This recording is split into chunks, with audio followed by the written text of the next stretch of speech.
Hello everyone, हाजिर हूँ आपके लिए इस साल की लेटेस्ट हॉलीवुड मूवी का रिव्यू लेकर, जो एक एंटिसिपेटेड मूवी बन चुकी है। इस मूवी का नाम है ड्यून पार्ट 2। तो दोस्तों, अगर आप इस मूवी की स्टोरी को पूरा जानना चाहते हैं तो हमारी वीडियो को एंड तक लाजमी देखें। और अगर आप हमारे चैनल पर न्यू हैं तो हमारे चैनल को सब्सक्राइब करें और बेल आइकन को प्रेस कर दें ताकि आप हमारी लेटेस्ट वीडियोस को देख सकें। और अगर आपको हमारी वीडियो पसंद आई तो लाइक जरूर करें और कमेंट सेक्शन में हमें ड्यून या ड्यून 2 जरूर लिखें। तो आइए दोस्तों, बिना किसी देरी के हम इस वीडियो को स्टार्ट करते हैं। तो दोस्तों, ड्यून 2 मूवी की स्टार्ट करने से पहले हम ड्यून यूनिवर्स की मेन बातों को जान लेते हैं, क्योंकि हो सकता है कि आप में से बहुत से लोग ड्यून यूनिवर्स के बारे में ना जानते हों। और अगर आप ड्यून यूनिवर्स के बारे में समझ लेंगे तो आपके लिए इस वीडियो को समझना बहुत आसान हो जाएगा। तो दोस्तों, ड्यून यूनिवर्स को आप बेसिकली एक दूसरा यूनिवर्स समझ सकते हैं, जो एक ऐसा यूनिवर्स है जहाँ के ह्यूमन बहुत ज्यादा एडवांस हो चुके हैं। और इस ड्यून यूनिवर्स की कहानी आज से लगभग 10,000 साल बाद की है, यानी फ्यूचर की है। अब इस यूनिवर्स के अंदर होता कुछ ऐसे है कि यहाँ के ह्यूमंस भी पहले अर्थ पर रहते थे, लेकिन धीरे धीरे करके जब अर्थ उनके लिए रहने के लिए लायक नहीं होती, तब जाकर वो यूनिवर्स के दूसरे प्लैनेट्स को ढूंढते हैं और वहाँ जाकर बसना शुरू कर देते हैं। और फिर देखते ही देखते सभी ह्यूमंस वहाँ पर अपने किंगडम्स बना लेते हैं। लेकिन दोस्तों, यहाँ पर ह्यूमंस को एक बहुत बड़ी परेशानी होती है,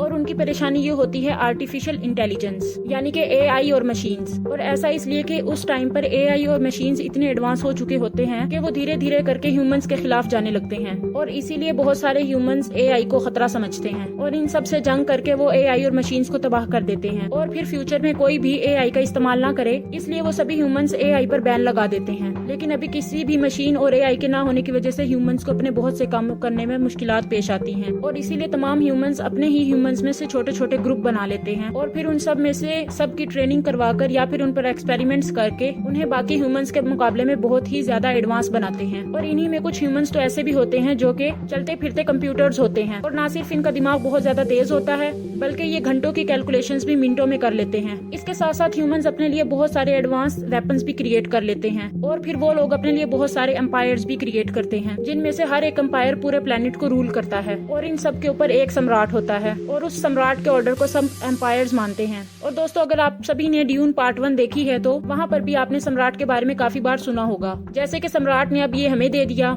सम्राट हम सबको लड़वाना चाहता है, या इसी तरह की और बातें। तो चलिए, अब इन सब बातों को जानने के बाद अब हम बात करते हैं हमारी कहानी के मेन कैरेक्टर की, यानी अब हम जानेंगे उनके बारे में जो हमारी स्टोरी में मेन कैरेक्टर और अहम है। तो दोस्तों, हमारी कहानी के अंदर 4 प्लैनेट बहुत अहम हैं, जिनमें से पहला प्लैनेट है अरैकिस, जो कि एक रेगिस्तानी प्लैनेट है, और वहाँ पर जो रहने वाले ह्यूमंस हैं उनको कहा जाता है फ्रेमेन। तो दोस्तों, अरैकिस बहुत ज्यादा खास प्लैनेट है, और वो इसलिए यहाँ पर एक मिनरल पाई जाती है, और इस प्लैनेट के मिनरल को बेसिकली आप हमारे प्लैनेट के पेट्रोलियम से रिलेट कर सकते हैं, क्योंकि जिस तरह से पेट्रोलियम एक ईंधन है उसी तरह से ये मिनरल भी एक ईंधन का काम करता है, जिस वजह से ये खनिज सबको चाहिए होता है, और इसीलिए अरैकिस बहुत ज्यादा इंपॉर्टेंट है। इसके बाद दोस्तों, दूसरा प्लैनेट है गेडी प्राइम, यानी कि बटिस्टा वाला प्लैनेट, और इस प्लैनेट के लोगों को कहा जाता है हरकोनेंगर, और इस प्लैनेट का जो किंग है वो ये है। और दोस्तों, यहाँ का राजा बटिस्टा का चाचा भी है, और इसके साथ साथ ये वो प्लैनेट है जो बहुत सारे सालों से अरैकिस प्लैनेट से ईंधन निकाल रहा है, और उसको बाकी के प्लैनेट्स को और एम्पायर्स को सेल करता था। दोस्तों, अब तीसरा प्लैनेट आता है कैलेडन, और यहाँ पर रहने वाले ह्यूमंस हैं एट्रेडियस, और हमारी कहानी का मेन कैरेक्टर है पोल एट्रेडियस, वो भी इसी प्लैनेट पर रहता है। और फिर इनके बाद अब आता है चौथा प्लैनेट, जिस प्लैनेट का नाम है केटन, और इसी प्लैनेट पर रहता है इन तमाम प्लैनेट्स का सम्राट,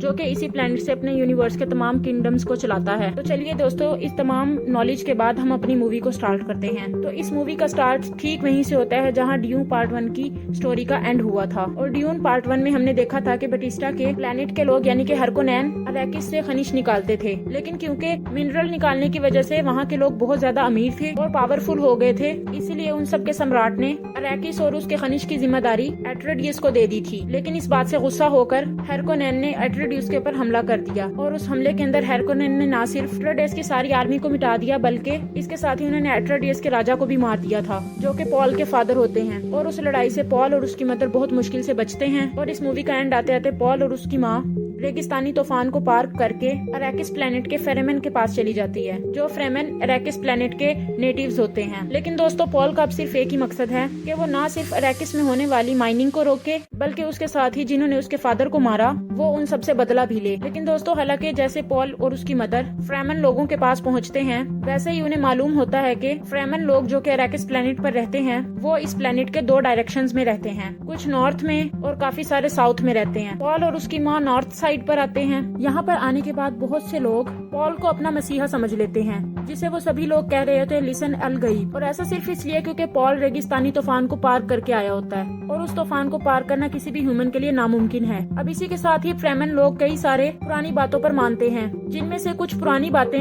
उनके लिसन अलकेद के बारे में भी होती हैं, यानी कि उनके मसीहा के बारे में। फ्रेमन का ये मानना होता है उनके प्लेनेट का रेतीला तूफान कोई भी ह्यूमन पार नहीं कर सकता और उसे सिर्फ एक ही आदमी पार कर सकता है, और वो है लिसन अलगईब, जो उनका मसीहा होता है। और उनके मुताबिक उनका ये मसीहा यानी लिसन अलगईब उन सभी फ्रेमन लोगों को या आजादी दिलवाएगा और उनके प्लेनेट के इस मिनरल को चोरी होने से भी बचाएगा और उनके रेतीले और बंजर प्लेनेट को हरा भरा कर देगा। अब दोस्तों, हालांकि पॉल ने उस रेतीले तूफान को पार किया था, लेकिन तब भी यहाँ के बहुत सारे फ्रेमन उसे कोई मसीहा नहीं मानते थे। लेकिन तब भी बहुत सारे फ्रेमन लोगों को बहुत इन पर बिलीव हो गया था कि पॉल ही उनका मसीहा है। और इन सारे लोगों में एक और आदमी था, स्टीलगार्ड, जो मुकम्मल तौर पर ये मानता था कि पॉल ही उन्हें डायरेक्शन दिखाएगा और पॉल ही उन सबका मसीहा है। लेकिन स्टल ये भी जानता था उनकी पुरानी कहानियों के मुताबिक उनका मसीहा उन्हीं की गुरु माँ का बेटा होगा। अब असल में इन सब की एक गुरु माँ होती है, जो इन सभी फ्रेमन में सबसे ज्यादा समझदार होती है और वो इन सबको फ्यूचर की पॉसिबिलिटीज के बारे में बताती है। और जैसा कि हम सभी जानते हैं कि पॉल की मदर भी एक ऐसी ही ग्रुप की मेंबर हैं, जिसके पास भी कुछ ऐसी ही पावर्स होती हैं और अपनी मदर की वजह से पॉल के पास भी ऐसी पावर्स होती हैं। लेकिन क्योंकि स्टीलगार्ड इस बात को जानता था, इसीलिए स्टीलगार्ड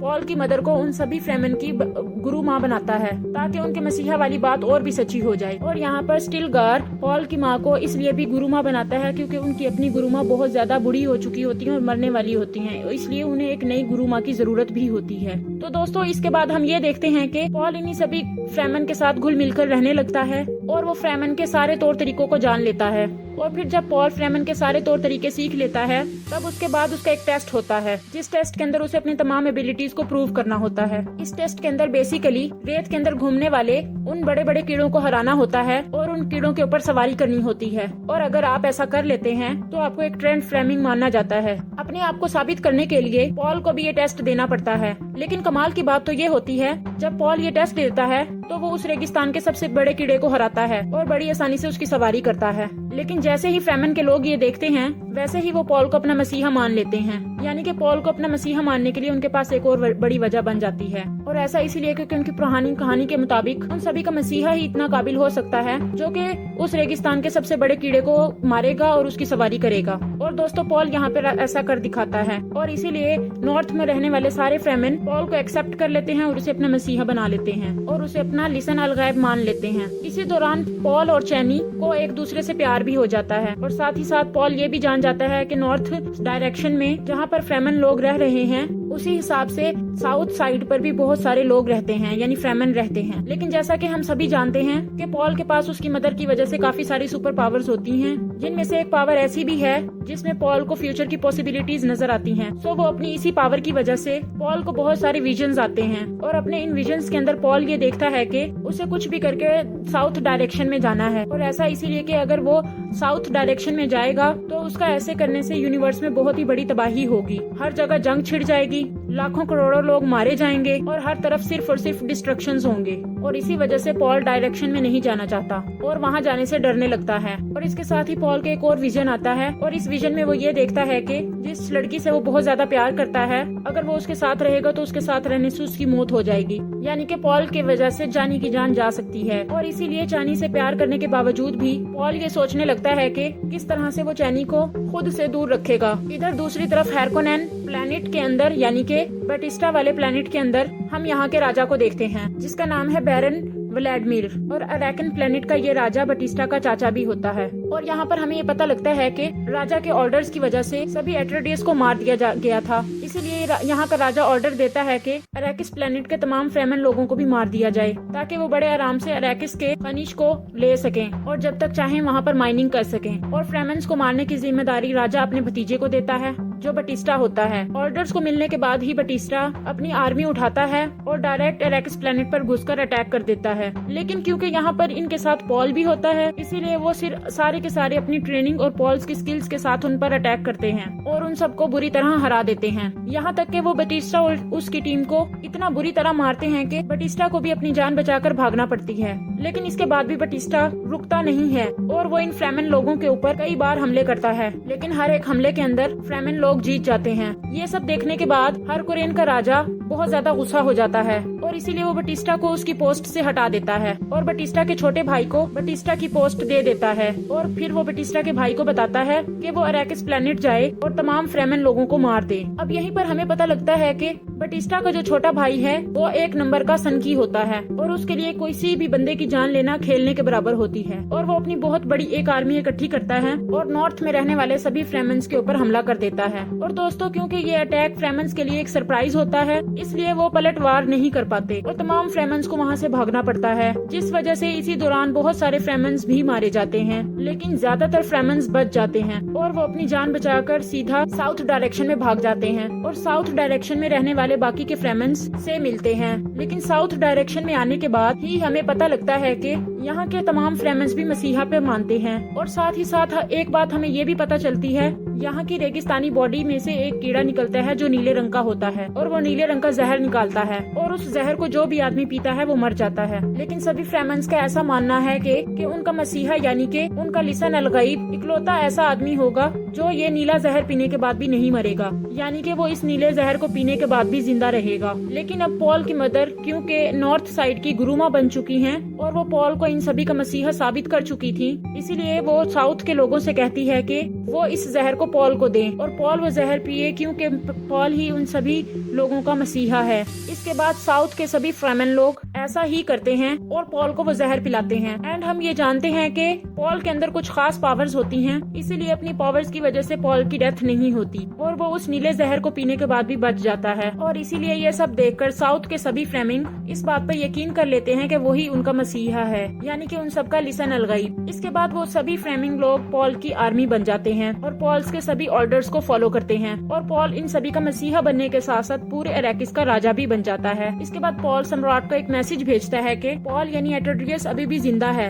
और वो सम्राट से अरैकिस प्लेनेट पर मिलना चाहता है और सम्राट को भी उससे मिलना आने ही पड़ेगा, क्योंकि अगर सम्राट उसके पास नहीं आएगा तो वो बाकी तमाम किंगडम्स और प्लेनेट में ये बता देगा कि उसके फादर और पूरे एटोड्रियस को मरवाने में सम्राट का हाथ था। और अगर उसने ऐसा सबको बता दिया तो उसके बाद बगावत हो जाएगी और कोई भी सम्राट को सम्राट नहीं मानेगा, यानी कि सम्राट की गद्दी छीन जाएगी। एंड इसीलिए पॉल का संदेश मिलते ही सम्राट उससे मिलने तो जाता है, लेकिन साथ में वो अपनी पूरी आर्मी ले लेता है और साथ ही साथ वो हरकुनन के राजा और उसकी आर्मी को भी साथ ले लेता है। और सम्राट ये डिसाइड करता है वो पॉल से मिलकर उन तमाम फ्रेमिंग और पॉल को मार देंगे। लेकिन जैसे ही वो अपनी पूरी आर्मी के साथ अरैकिस प्लेनेट पर आते हैं, वैसे ही हम देखते हैं कि पॉल भी वहाँ पर अपनी पूरी आर्मी लेकर खड़ा होता है और जंग करने को तैयार होता है। और इसीलिए उनके हमले से पहले ही पॉल उन पर अटैक कर देता है और इसी अटैक में वो हरकुनन के राजा को मार देता है। अब दोस्तों, मूवी के अंदर हमें एक बड़ी बात पता लगी होती है कि जो वैसे तो मूवी के अंदर पहले पता लग जानी चाहिए थी, लेकिन मैं आपको यहाँ पर एक्सप्लेन कर देती हूँ। तो वो बात ये है कि हरकुनन के राजा यानी कि बैरन व्लादिमीर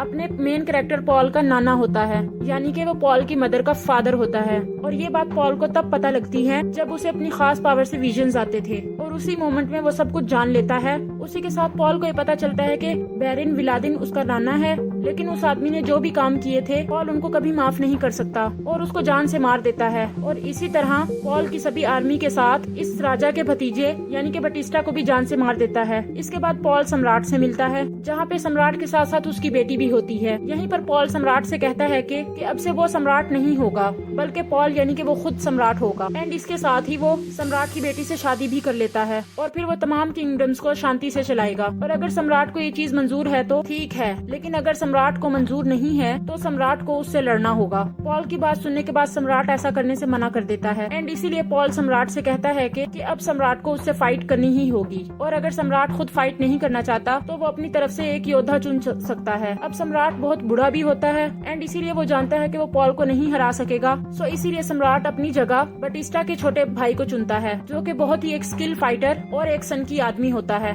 फाइट डिक्लेयर होने के बाद ही पॉल और बटिस्टा के भाई के बीच लड़ाई हो जाती है, लेकिन इस फाइट के दरमियान बहुत ही मुश्किलों के बाद पॉल जीत जाता है और वो बटिस्टा के भाई को जान से मार देता है। एंड इसीलिए शर्त के मुताबिक पॉल अब नया सम्राट है। अब यहीं पर मैं आपको बता दूं, पॉल ने सम्राट को चैलेंज करने के बाद उसकी बेटी से शादी करने का ऑप्शन इसलिए रखा था ताकि यही बात सुनकर चैनी उससे नाराज हो जाए और नफरत करने लगे और वो पॉल से खुद ही दूर हो जाए। और अगर चैनी पॉल के साथ नहीं रहेगी तो इस वजह से चैनी की मौत भी नहीं होगी और वो हमेशा जिंदा रहेगी। यानी कि दोस्तों अल्टीमेटली पॉल चाहता था कि चैनी की जान बच जाए। बट यहीं पर ही पॉल के सम्राट बनने के बाद हम ये देखते हैं कि यूनिवर्स के दूसरे किंगडम्स अपनी अपनी आर्मीज के साथ मिलकर पूरे अरैकिस प्लेनेट को घेर लेते हैं। और ये लोग यहाँ पर इसीलिए आए होते हैं क्योंकि सम्राट ने इन सबको यहाँ पे इनवाइट किया होता है। इन सभी किंगडम्स की आर्मी को यहाँ देखकर पॉल इन सभी को अपना मैसेज देता है और पॉल इन सब से कहता है कि अब से वो नया सम्राट है और इसीलिए वो सभी इसे सम्राट के तौर पर एक्सेप्ट करते हैं। तब तो सब ठीक है,